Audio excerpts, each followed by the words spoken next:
രാവിലെ വെറും മുട്ട മാത്രം കഴിച്ചാൽ മതിയോ? പലരും ചെയ്യുന്ന ഈ തെറ്റ് നിങ്ങളുടെ ആരോഗ്യത്തെ ബാധിച്ചേക്കാം. സത്യം എന്താണെന്ന് നോക്കാം. മുട്ട ഒരു മികച്ച പ്രോട്ടീൻ ഉറവിടമാണ്. പലരും രാവിലെ 1-2 മുട്ട കഴിച്ചാൽ ബ്രേക്ക്ഫാസ്റ്റ് ഹെൽത്തി ആയെന്ന് കരുതാറുണ്ട്. എന്നാൽ അത് വെറും തെറ്റായ ധാരണയാണ്. രാവിലെ മുട്ട കഴിക്കുന്നത് രക്തത്തിലെ പഞ്ചസാരയെ സ്ഥിരമായി നിലനിർത്തുമെങ്കിലും ഇത് ആവശ്യത്തിന് സ്ഥിരമായ ഊർജം നൽകില്ല. കാർബോഹൈഡ്രേറ്റുകൾ ശരീരത്തിൻ്റെ പ്രാഥമിക ഇന്ധനമാണ്. അവയെ പൂർണ്ണമായും ഒഴിവാക്കുന്നത് ശരീരത്തിന് മതിയായ ഊർജം കിട്ടാതിരിക്കാനും പെട്ടെന്ന് ക്ഷീണിതയാകാനും കാരണമാകുന്നു. പ്രോട്ടീൻ, ഫൈബർ, മിതമായ അളവിൽ നല്ല കാർബോഹൈഡ്രേറ്റ് എന്നിവ അടങ്ങിയതാകണം ബ്രേക്ക്ഫാസ്റ്റ്. പുഴുങ്ങിയ മുട്ടയ്ക്കൊപ്പം മിതമായ അളവിൽ ദോശയോ അപ്പമോ സാമ്പാർ പോലുള്ളവയ്ക്കൊപ്പം കഴിക്കാം. കഴിക്കുന്ന ക്രമത്തിലും കാര്യമുണ്ട്.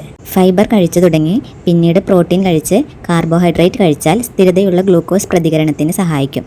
ബ്രേക്ക്ഫാസ്റ്റിൽ മുട്ട ചേർക്കുന്നത് മികച്ചതാണ്. എന്നാൽ കാർബോഹൈഡ്രേറ്റുകൾ പൂർണ്ണമായി ഒഴിവാക്കുന്നത് നല്ലതല്ലതാനും.